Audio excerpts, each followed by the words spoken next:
में हमेशा अलग अलग कैंडिडेट खड़े हो जाते हैं।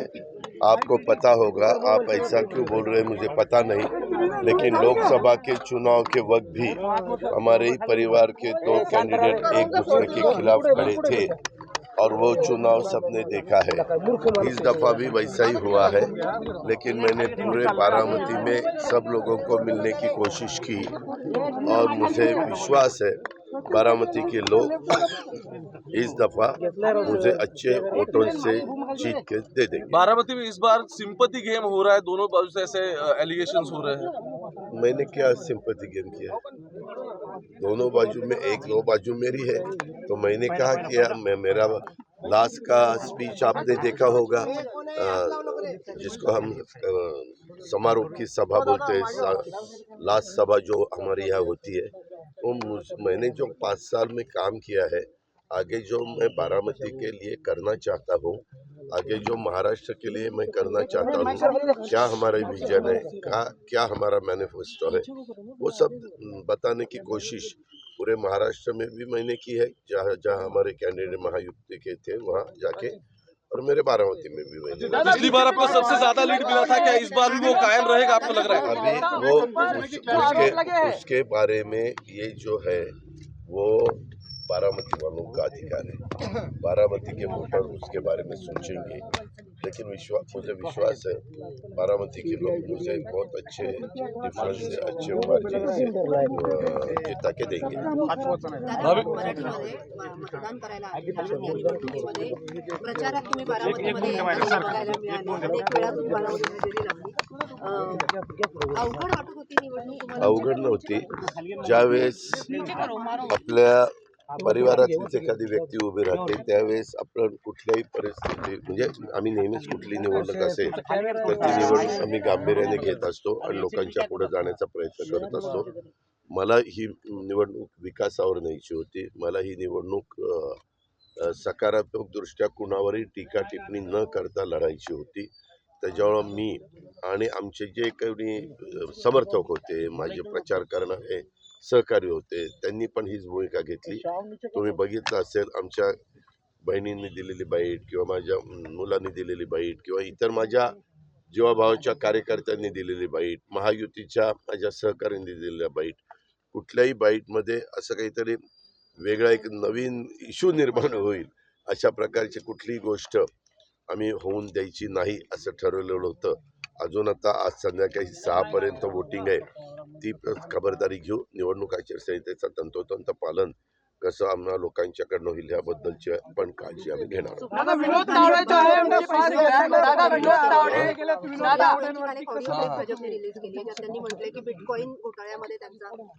कुणाच्या बद्दल मला मगाशी काही माझ्या पत्रकार मित्रांनी हा प्रश्न विचारला, त्या संदर्भामध्ये चौकशी करणे आणि चौकशी करून काय सत्य आहे ते पडताळून पाहिलं गेलं पाहिजे. पण मी आता येताना TV बघत होता, त्याच्यामध्ये जे 2 आवाज आहेत, मी आपल्याला सांगतो की मी नाना नवलेंना पण नाना पटोलेंना पण अनेक वर्ष ओळखतो. माझ्यावर ते पूर्वी आमदार पण होते, नंतर ते खासदार झाले, नंतर पुन्हा ते आमदार झाले, सभा आमचे स्पीकर होते एकेकाळी, असं त्या सगळ्या पदावर. त्याच्यामुळे त्यांचा आवाज मला चांगला माहिती आहे. अर्थात मी आवाजाच्या बद्दलचा अगदी करेक्ट सांगणार अशातला भाग नाही. बऱ्याचदा हुबेहूब आवाज काढणारे लोक देखील समाजामध्ये आहे, पण त्या दोघांच्या बद्दल जे काही ऐकायला मिळतं त्यांनी जे मांडलेलं आहे, तर दोन्ही व्यक्ती त्याच आहेत.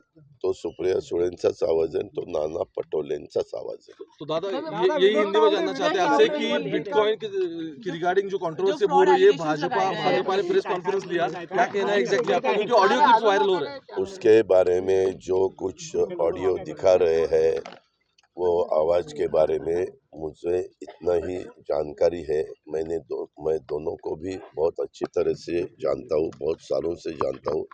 एक तो मेरी परिवार की मेरी बहन है और दूसरे हमने जिनके साथ बहुत साल काम किया है, एक दूसरे के विरोध में भी किया है, एक दूसरे के साथ भी किया है, महाविकास आघाड़ी में भी किया है।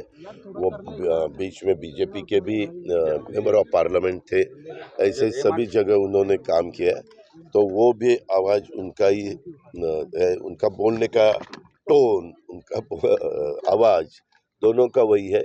अभी इसके बारे में इंक्वायरी हो जाएगी, इंक्वायरी होने के बाद पता चलेगा कौन है, क्या है इसके पीछे, सच राज क्या है वो पता चलेगा। तो इंक्वायरी को सपोर्ट करते हैं। नहीं, ये देखो किसके खिलाफ, कल मेरे ही खिलाफ किसी ने कुछ ऐसा निकाला कि जो बोलना गलत है या कानून के हिसाब से या कोड ऑफ कंडक्ट के हिसाब से बराबर नहीं है, ऐसी बातें किसी ने भी करनी नहीं चाहिए। बीजेपी के बड़े नेता विनोद तावडे पैसे मिलने का आरोप बहुजन विकास आघाड़ी ने ही लगाया है।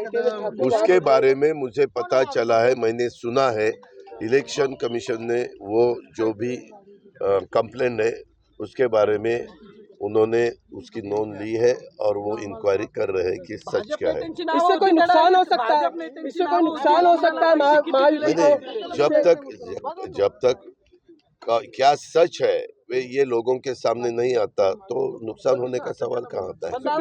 बिटकॉइन में भी जब आता है आरोप लगाए जाते हैं। अरे ये सबके बारे में इंक्वायरी होनी चाहिए। इंक्वायरी का अधिकार जिस ऑफिसर को है वो ऑफिसर ठीक तरह से जानकारी लेगा और फिर उसके बाद पता चलेगा, उसको उसके लिए कुछ टाइम देना पड़ेगा। दादा, शरद पवार ने जिस तरीके से कहा कि आने वाले समय में योगेंद्र पवार उत्तराधिकारी के तौर पे उन्होंने प्रोजेक्ट किया हुआ है, उसके बारे में क्या कहेंगे? अभी उसके बारे में बारामती के हमारे वोटर फाइनल करेंगे कि उनका बारामती का उत्तराधिकारी कौन होना चाहिए। विनोद तावडेंच्या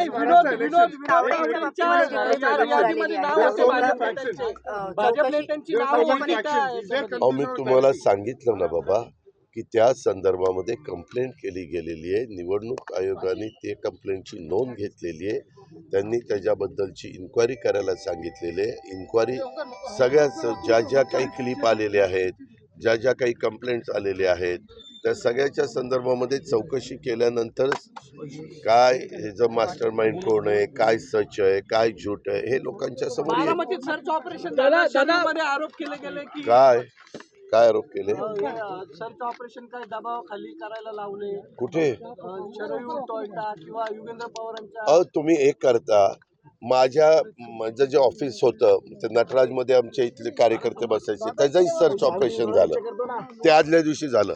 मीडियाने त्याबद्दल हो किचू केलं नाही। आम्ही पण तुम्हाला कंप्लेंट करत बसलो नाही, कारण तो त्यांचा अधिकार आहे।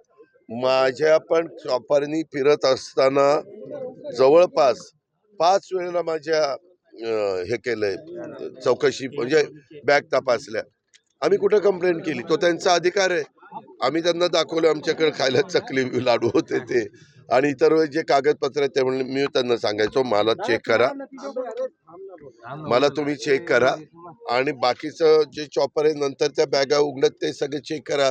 आम्ही पायलटला सांगायचं होतं त्यांना द्या, कारण आम्हालाही आमची कामं असायची। पण माझी भवानी नगरला 2दा चेक केलं, सॉरी नाशिकमध्ये चेक केलं, अनेक ठिकाणी महाराष्ट्रामध्ये फिरत असताना ते चेक केलं। त्यांचा तो अधिकार आहे, पण आम्ही त्याचा बाऊ केला नाही, आम्ही त्याच्यामध्ये आकांड तांडव केला नाही। आम्ही अगदी काहीतरी आमच्यावर वेडवाकडं काहीतरी घडलंय असं कधी दाखवण्याचा प्रयत्न केला नाही। आम्ही पब्लिक फिगर आहे, त्यांचं काम आहे चेक करणं, आम्ही चेक करून देतो। कटेंगे तो बटेंगे पे बीजेपी हमेशा टिकी रही।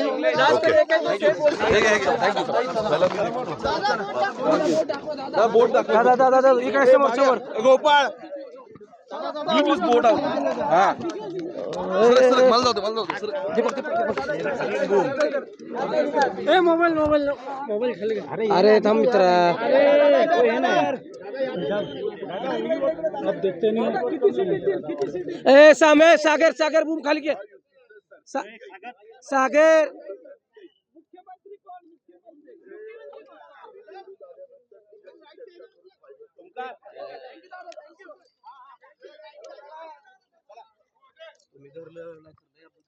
दुसरं कोण आले बघा।